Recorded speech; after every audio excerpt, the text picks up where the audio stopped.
সাবেক রাষ্ট্রপতি হামিদের দেশত্যাগের বিহিত দাবি এনসিপির। যমুনার সামনে অবস্থান, জড়িতদের ধরতে না পারলে পদত্যাগ ঘোষণা স্বরাষ্ট্র উপদেষ্টার।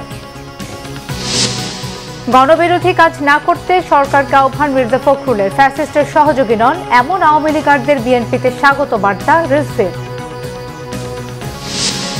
বাংলাদেশকে অভয় দিলেন চীনের রাষ্ট্রদূত। সেফগার্ড হিসেবে থাকার আশ্বাস জানালেন, মিয়ানমারকে করিডোরে জড়িত নয় তার দেশ।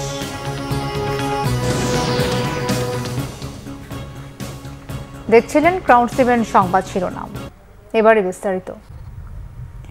ভারত পাকিস্তান সংঘাতে দেশ দুটি শুধু নয়, বাংলাদেশ সহ দক্ষিণ পূর্ব এশিয়ার অর্থনীতির উপরও বিশাল প্রভাব ফেলবে আশঙ্কা রাজনৈতিক বিশ্লেষকদের। আকাশ ও সমুদ্র পথে পণ্য আমদানি রপ্তানি ব্যাহত হলে দেশে দ্রব্যমূল্য বাড়বে। এই মুহূর্তে বাংলাদেশের দিকে সামরিক ঝুঁকি না থাকলেও নিজেদের নিরাপত্তার স্বার্থেই প্রস্তুতি রাখতে হবে বলে করছেন বিশ্লেষকরা। রিপোর্ট সৈয়দ আব্দুল মুহিতের।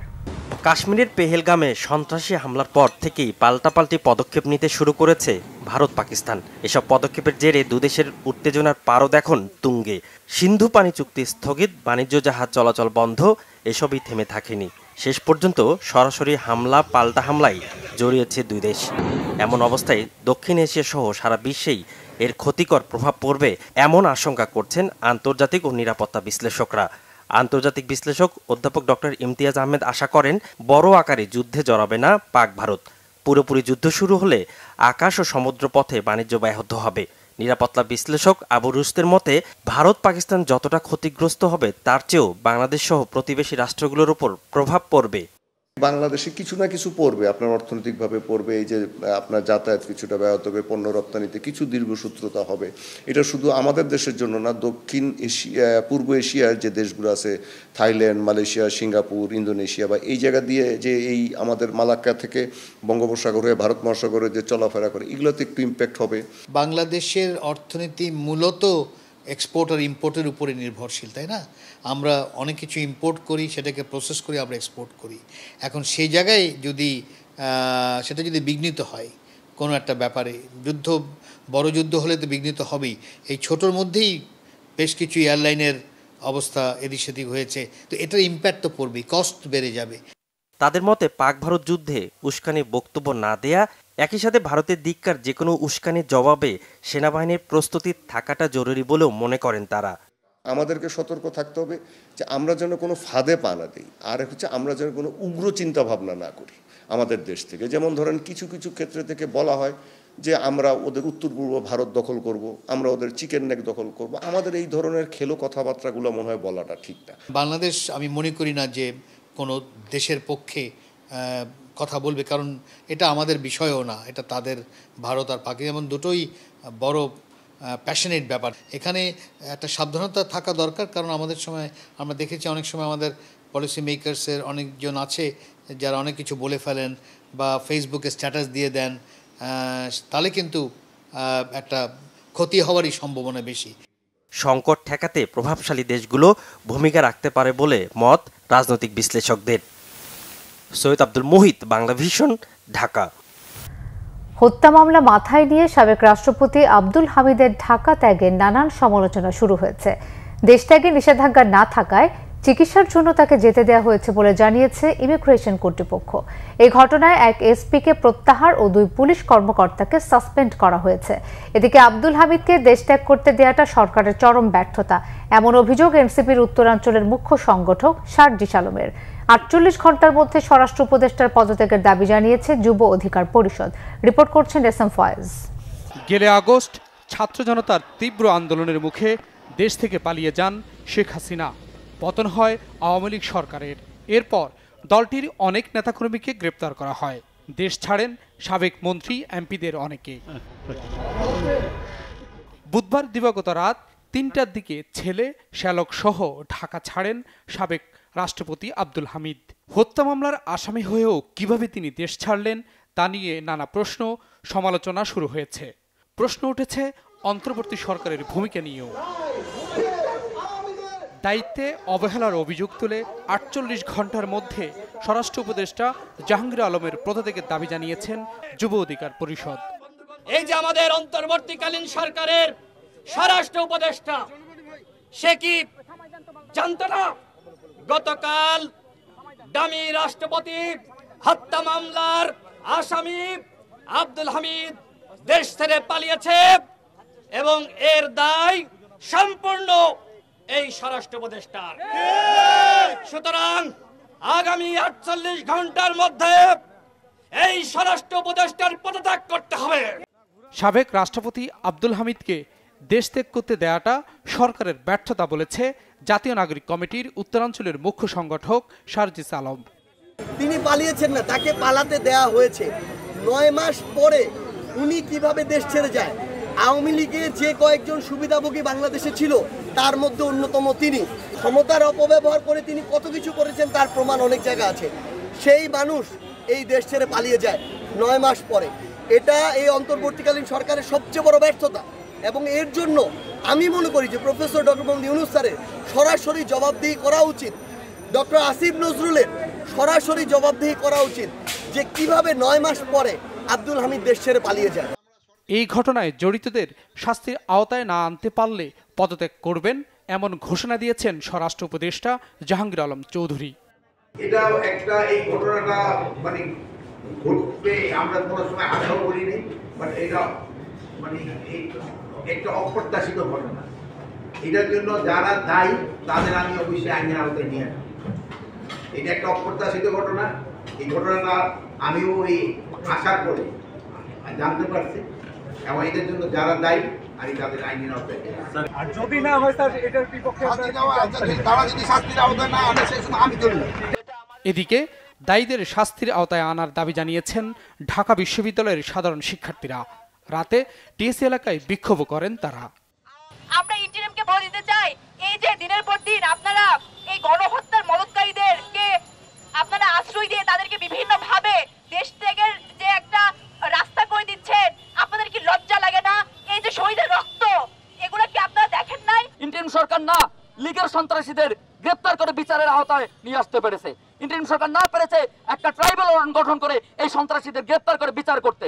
অথচ আমরা দেখেছি ইন্টারিম সরকারের মাধ্যমে, তাদের চালাপালার মাধ্যমে, তাদের উপদেষ্টার মাধ্যমে বারবার দায় মুক্তি পেয়ে যাচ্ছে ওই খুনিরা। সরকারের প্রধান কাজ এবং সংস্কার হওয়া উচিত ছিল খুনি লিগারদের বিচার করা। সেইখানে এখন পর্যন্ত স্পষ্টত এই ইন্টারিম সরকারের সবচেয়ে বড় সংস্করণ হচ্ছে খুনি লিগারদের পুনর্বাসন এবং সাহায্য করা। দায়িত্বহীনতার অভিযোগ তুলে অন্তর্বর্তী সরকারের কড়া সমালোচনা করেন বিক্ষুব্ধ শিক্ষার্থীরা। SM Foyez, Bangla Vision, Dhaka. জনগণের বিরুদ্ধে যায় এমন কাজ না করতে অন্তর্বর্তী সরকারের প্রতি আহ্বান জানিয়েছেন বিএনপি মহাসচিব মির্জা ফখরুল ইসলাম আলমগীর। তিনি বলেন, মিয়ানমার সীমান্তে মানবিক করিডোর দেওয়ার সিদ্ধান্তের আগে জনগণ আর রাজনৈতিক দলগুলোর সাথে আলোচনার প্রয়োজন ছিল। সংস্কারের সময় লাগলে ততদিন ফ্যাসিবাদী আমলারাই দেশ চালাবেন কিনা এমন প্রশ্নও রাখেন মির্জা ফখরুল। আহমেদ সরওয়ারের রিপোর্ট। সাবেক অ্যাটর্নি জেনারেল এজে মোহাম্মদ আলীর প্রথম মৃত্যুবার্ষিকী উপলক্ষে সুপ্রিম কোর্ট অডিটোরিয়ামে স্মরণ সভার আয়োজন করে জাতীয়তাবাদী আইনজীবী ফোরাম। সেখানে এজে মোহাম্মদ আলীর দীর্ঘদিনের সহকর্মী ছাড়াও অংশ নেন বিএনপি মহাসচিব সহ দলটির সিনিয়র নেতারা। আলোচনা শুরুতে ফ্যাসিস্ট হাসিনা বিরোধী আন্দোলনে এজে মোহাম্মদ আলীর অবদান স্মরণ করেন বিএনপি মহাসচিব। বলেন, তার চলে যাওয়া অপূরণীয় ক্ষতি। সংস্কার আর নির্বাচন নিয়ে অন্তর্বর্তী সরকারের নানা কর্মকাণ্ডের সমালোচনা করেন বিএনপি মহাসচিব। বলেন, জনগণের ক্ষমতায়নের জন্যই নির্বাচন চায় বিএনপি। অনেকে বলছে যে আগে সংস্কার হবে তারপরে নির্বাচন। তো সংস্কার তো একটা চলমান প্রক্রিয়া।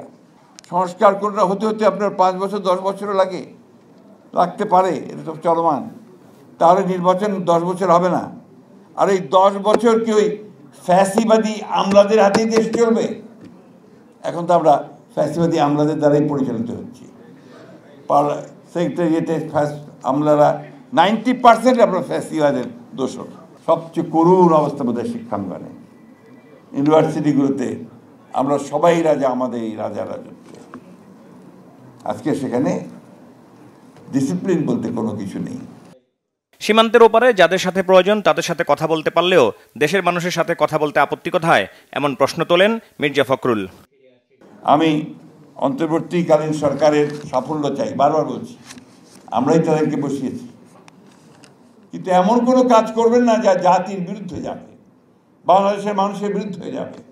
এমন কোনো কাজ করবেন না যেটা বাংলাদেশের মানুষের জন্য উপযোগী হবে না। আজকে এমন এমন কাজ করছেন যে বাংলাদেশের মানুষ কিছুই জানে না। প্যাসেজ দেবেন, করিডোর দেবেন, সেই করিডোর দেবেন, কারোর সঙ্গে আলাপই করছেন না, কোনো রাজনৈতিক দলের সঙ্গেও কথা বলছেন না। এখানে কিছু কিছু পণ্ডিত, আপনার একাডেমিশিয়ান সবাইকে বসে যদি মনে করেন যে ইম্পোজ করে দিতে পারবেন কোনো কিছু যেটা এই দেশের মানুষের পক্ষে যাবে না, সেটা কোনো দিনই করতে পারবেন না। শুধু বিচার বিভাগ থেকে সরানোই নয়, ফ্যাসিবাদের দোষরদের শাস্তির আওতায় আনার কথা বলেন বিএনপি নেতারা। আমরা বিচারকদের স্বাধীনতা নিশ্চিত করার জন্য কি ইন্ডিপেন্ডেন্স অফ জুডিশিয়ারি চাই? আমরা ইন্ডিপেন্ডেন্স অফ জুডিশিয়ারি চাই জুডিশিয়ারির ইন্ডিপেন্ডেন্সের জন্য। ইন্ডিপেন্ডেন্স অফ জুডিশিয়ারি এনশিওর করার আগে অবশ্যই ফ্যাসিবাদের দোষররা যারা বিভিন্ন জায়গায় অধস্তন এবং উপরের আদালতে বসে আছেন তাদেরকে ক্লিন করতে হবে। আমরা এই ফ্যাসিস্টের দোষরদেরকে আমরা কোনো অবস্থাতেই গ্রহণ করতে পারি না। পরে এই যে মোহাম্মদ আলীর রুহের মাগফিরাত কামনায় দোয়া ও মোনাজাত করা হয়। আহমেদ সরওয়ার, বাংলা ভিশন, ঢাকা। ফ্যাসিস্টের সহযোগী নন বা অপকর্মের প্রতিবাদ জানিয়ে আওয়ামী লীগের যেসব নেতাকর্মী যারা দল ছেড়েছেন তারা বিএনপিতে যোগ দিতে পারবেন বলে জানিয়েছেন দলের সিনিয়র যুগ্ম মহাসচিব রুহুল কবির রিজভী। নয়াপল্টনে বিএনপির কেন্দ্রীয় কার্যালয়ে সংবাদ সম্মেলনে একথা জানান তিনি। রিজভী বলেন, যারা আওয়ামী লীগ করতেন কিন্তু আওয়ামী লীগের দুঃশাসন লুটপাট পছন্দ না করে আওয়ামী লীগ ছেড়েছেন, তারা চাইলে বিএনপিতে আসতে পারবেন। যারা প্রাথমিক সদস্য হবেন তাদের ফর্ম পূরণ করতে হবে। আগামী 15 মে থেকে 15 জুলাই পর্যন্ত বিএনপির নতুন সদস্য সংগ্রহ কার্যক্রম চলবে। বেগম খালেদা জিয়া রাজনীতিতে সক্রিয় হবেন কিনা সে বিষয়ে চিকিৎসকের পরামর্শ অনুযায়ী সিদ্ধান্ত নেওয়া হবে বলেও জানান রুহুল কবির রিজভী। চীনা রাষ্ট্রদূত ইয়া ওয়েন বলেছেন, পাক ভারত সংঘর্ষে চীন উদ্বিগ্ন। পরিস্থিতি আরও নাজুক হোক চীন তা চায় না, স্থিতিশীলতা ও শান্তি চায়। চীন সবসময় সত্যের পক্ষেই থাকবে। রাজধানীতে এক সেমিনারে চীনের রাষ্ট্রদূত আরও বলেন, দক্ষিণ এশিয়ায় আন্তর্জাতিক সংস্থায় রোহিঙ্গা ইস্যুতে চীন বাংলাদেশের সহায়তা অব্যাহত রাখবে। আঞ্চলিক ক্ষেত্রে বাংলাদেশের নিরাপত্তা নিশ্চিতে চীন সেফগার্ড হিসেবে কাজ করবে। চীন মাল্টিপোলার বিশ্ব চায় যেখানে সবকিছুই হবে সমতার ভিত্তিতে। যে কোনো দেশ তার উন্নয়ন পথ নিজেই ঠিক করবে, কোনো বাইরের হস্তক্ষেপ থাকবে না। সার্বভৌমত্ব, আত্মমর্যাদা ঠিক থাকবে। রাজনৈতিক পরিবর্তনের পরও বাংলাদেশের সাথে চীনের সম্পর্ক অটুট আছে। ভবিষ্যতেও দুদেশের সম্পর্কে এই সমতার নীতি বজায় থাকবে। তিনি বলেন, অন্তর্বর্তী সরকার গঠনের পর বাংলাদেশ 100% শুল্কমুক্ত সুবিধা পাচ্ছে। এটা 2028 সাল পর্যন্ত বলবৎ থাকবে। জানান, এ মাসের শেষ দিকে চীনের বাণিজ্য মন্ত্রী শতাধিক বিনিয়োগকারী ও ব্যবসায়ীকে নিয়ে বাংলাদেশে আসবেন। শীঘ্রই কুনমিং থেকে চট্টগ্রামে বিমানে ফ্লাইট চলাচল শুরু হবে বলেও জানান চীনা রাষ্ট্রদূত। বিতরণকৃত ঋণের যেন সদ্ব্যবহার হয় তা নিশ্চিত করতে গ্রাহকদের ঋণ দেবার ক্ষেত্রে সতর্ক হতে ব্যাংকগুলোর প্রতি আহ্বান জানিয়েছেন বাংলাদেশ ব্যাংকের governor doctor Ahsan H Mansur. বলেন, কেন্দ্রীয় ব্যাংকের শক্ত অবস্থানের কারণে মূল্যস্ফীতি কমেছে, আর সেটি 4 থেকে 5% নামিয়ে আনা সম্ভব। রাজধানীর বাংলা একাডেমিতে 4 দিনের পণ্য প্রদর্শনী ও মেলা 2025-এর উদ্বোধনী অনুষ্ঠানে একথা বলেন গভর্নর আহসান এইচ মনসুর। তিনি আরও বলেন, নারীদের অর্থনীতি মূলধারায় আসার সুযোগ দিতে হবে। বিতরণ করা ব্যাংক ঋণে যেন আর নয়-ছয় না হয়, এজন্য ব্যাংকগুলোকে সতর্ক হবার কথাও বলেন তিনি। স্কুল পর্যায়ে ব্যাংকিং শিক্ষা নিয়ে যাবার পরিকল্পনার কথাও জানান কেন্দ্রীয় ব্যাংকের গভর্নর। জুলাই শহীদ স্মৃতি ফাউন্ডেশনের প্রধান নির্বাহীর পদ থেকে পদত্যাগ করেছেন মীর মাহবুবুর রহমান স্নিগ্ধ। তার স্থলাভিষিক্ত হয়েছেন অবসরপ্রাপ্ত লেফটেন্যান্ট কর্নেল কামাল আকবর। পরিচালনা পর্ষদের বৈঠক শেষে সংবাদ সম্মেলনে এই তথ্য জানানো হয়। তবে সংবাদ সম্মেলনে নতুন প্রধান নির্বাহীকে নিয়ে আপত্তি তোলেন শহীদ ইয়ামিনের বাবা মহিউদ্দিন আহমেদ। ওবায়দুল্লাহ মামুনের প্রতিবেদন। জুলাই বিপ্লবে শহীদদের পরিবার ও আহতদের সহায়তায় গঠিত হয় জুলাই শহীদ স্মৃতি ফাউন্ডেশন। বৃহস্পতিবার প্রধান উপদেষ্টার সাথে বৈঠক করে জুলাই ফাউন্ডেশনের পরিচালনা পর্ষদ। বৈঠক শেষে গণমাধ্যমে কথা বলেন ফাউন্ডেশনের প্রধান নির্বাহী শহীদ মুগ্ধের ভাই মীর মাহবুবুর রহমান স্নিগ্ধ। জানান, চতুর্থ পরিচালনা পর্ষদের বড় ধরনের পরিবর্তনের কথাও। উচ্চশিক্ষার জন্য আপনারা জানেন আমার পড়ালেখা কোনো বাকি আছে। পড়ালেখার জন্য আমি আপাতত সিইও, যেহেতু অনেক কাজ করতে হয়, সিইও থেকে আমি পদত্যাগ গ্রহণ করছি। আমি পরবর্তী এখন গভর্নিং বডিতে দায়িত্ব গ্রহণ করছি। নতুন সিইও হিসেবে পরিচয় করিয়ে দেওয়া হয় অবসরপ্রাপ্ত লেফটেন্যান্ট কর্নেল কামাল আকবরকে। গত 21 এপ্রিল পর্যন্ত জুলাই ফাউন্ডেশনের আর্থিক বিবরণী তুলে ধরে তিনি বলেন, এ পর্যন্ত 101 কোটি টাকা শহীদ পরিবার আহতদের সহায়তা দেওয়া হয়েছে।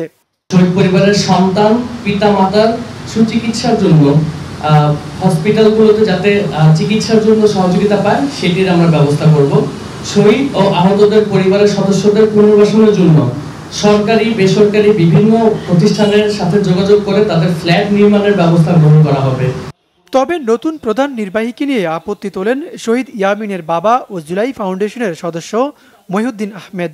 যে ফাউন্ডেশনের সবসময় সিও শহীদ ফ্যামিলি থেকে আসবে, নাহলে তো আমাদের কথা। এবং আমি সাধারণ মেম্বার হিসাবে বিভিন্ন শহীদ ফ্যামিলির সাথে যখন কথা বলেছি তখন এখানকার যারা সহযোগিতামূলক তাদের আচরণ পায় না। এদিকে প্রধান নির্বাহীর পদ থেকে পদত্যাগ করলেও পরিচালনা পর্ষদের সদস্য হিসেবে থাকছেন মীর মাহবুবুর রহমান স্নিগ্ধ। ওবায়দুল্লাহ মামুন, বাংলা ভিশন, ঢাকা। সংবাদ মাধ্যমের ভাবমূর্তি ধ্বংস করেছে বিগত ফ্যাসিস্ট সরকার, বলেছেন আমার দেশ সম্পাদক মাহমুদুর রহমান। ঢাকা রিপোর্টার্স ইউনিটের আয়োজনে এক সেমিনারে তিনি এসব কথা বলেন। মাহমুদুর রহমান বলেন, গত 15 বছরে ফ্যাসিস্ট হাসিনা সরকার রাষ্ট্রের সব সংস্থাকে ধ্বংস করে গেছেন। এর মধ্যে পুলিশ, বিচার বিভাগ ও সংবাদ মাধ্যম সবচেয়ে বেশি ক্ষতিগ্রস্ত হয়েছে। সিনিয়র সাংবাদিক, নামধারী ব্যক্তিরা চাটুকারিতার মাধ্যমে গণমাধ্যমের ভাবমূর্তি ভুলুণ্ঠিত করে গেছেন। সে অবস্থা থেকে বেরিয়ে আসতে হবে। বলেন, এই সরকার হয়তো আগামী 1 বছরের মধ্যে নির্বাচন দিয়ে চলে যাবে। এরপর সাংবাদিকদের কি ভূমিকা হবে তা এখনই চিন্তা করতে হবে বলেও মন্তব্য করেন তিনি। গণমাধ্যম কর্মীদের ঈদের ছুটি অন্তত 4 দিন হওয়া উচিত বলেও মন্তব্য করেন মাহমুদুর রহমান। সাংবাদিক কল্যাণ ট্রাস্টের ব্যবস্থাপনা পরিচালক এম আব্দুল্লাহ বলেন, এক শ্রেণীর এডিট সম্পাদকরা 5 আগস্টের আগে ও পরের অবস্থা একই বলে বর্তমানের এই পরিবর্তনকে অস্বীকারের চেষ্টা করছেন। জুলাই আগস্ট আন্দোলনে ন্যায় বিচার নিশ্চিত হলে দেশে আর ফ্যাসিবাদ ফিরে আসতে পারবে না বলে মন্তব্য করেছেন জামাতে আমির ডাক্তার শফিকুর রহমান। বৃহস্পতিবার ভোরে রাজধানীর আজিমপুর কবরস্থানে জামাতের সাবেক কেন্দ্রীয় সহকারী সেক্রেটারি জেনারেল ব্যারিস্টার আব্দুর রাজ্জাকের কবর জিয়ারত শেষে সাংবাদিকদের একথা বলেন তিনি। ডাক্তার শফিকুর রহমান অভিযোগ করেন, বিগত দিনে জামাত ইসলামী যেভাবে অত্যাচারের শিকার হয়েছে অন্য কোনো দলের সঙ্গে তা হয়নি। আওয়ামী লীগ সরকারের হেনস্থা, ষড়যন্ত্রের শিকার হয়ে ব্যারিস্টার আব্দুর রাজ্জাক দেশ ত্যাগ করতে বাধ্য হয়েছিল বলে অভিযোগ করেন জামাতের আমির। ঐকমত্য কমিশনে জাতীয় নাগরিক পার্টির দেয়া ভোটারের বয়স 16 এবং প্রার্থীর 23 বছর করার প্রস্তাবে আপত্তি জানিয়েছেন নাগরিক ঐক্যের সভাপতি মাহমুদুর রহমান মান্না। তিনি প্রশ্ন তুলেছেন এর পেছনের স্বার্থ নিয়ে। বৃহস্পতিবার বিকেলে ঢাকা রিপোর্টার্স ইউনিটিতে এক আলোচনায় মান্না বলেন, বর্তমানে যারা দেশ চালাচ্ছেন তারা কোনো পক্ষপাতিত্ব করতে পারবেন না। সরকারের সমালোচনা করে তিনি বলেন, ডক্টর ইউনূসকে এখন মানুষের ভালো লাগছে, পরে যে ভালো লাগবে তার নিশ্চয়তা নেই। রাজনৈতিক দল ছাড়া রাষ্ট্র পরিচালনা করা সম্ভব নয়। দ্রুত নির্বাচনের তাগিদ দেন নাগরিক ঐক্যের সভাপতি। সংবাদ শেষ করব ক্রাউন 7 শিরোনামগুলো আর একবার জানিয়ে। সাবেক রাষ্ট্রপতি হামিদের দেশ ত্যাগের বিহিত দাবি এনসিপির, যমুনার সামনে অবস্থান, জড়িতদের ধরতে না পারলে পদত্যাগ ঘোষণা স্বরাষ্ট্র উপদেষ্টার। গণবিরোধী কাজ না করতে সরকারকে আহ্বান মির্জা ফখরুলের, ফ্যাসিস্টের সহযোগী নন এমন আওয়ামী লীগারদের বিএনপিতে স্বাগত বার্তা রিজভির। বাংলাদেশকে অভয় দিলেন চীনের রাষ্ট্রদূত, সেফগার্ড হিসেবে থাকার আশ্বাস জানালেন, মিয়ানমারকে করিডোরে জড়িত নয় তার দেশ।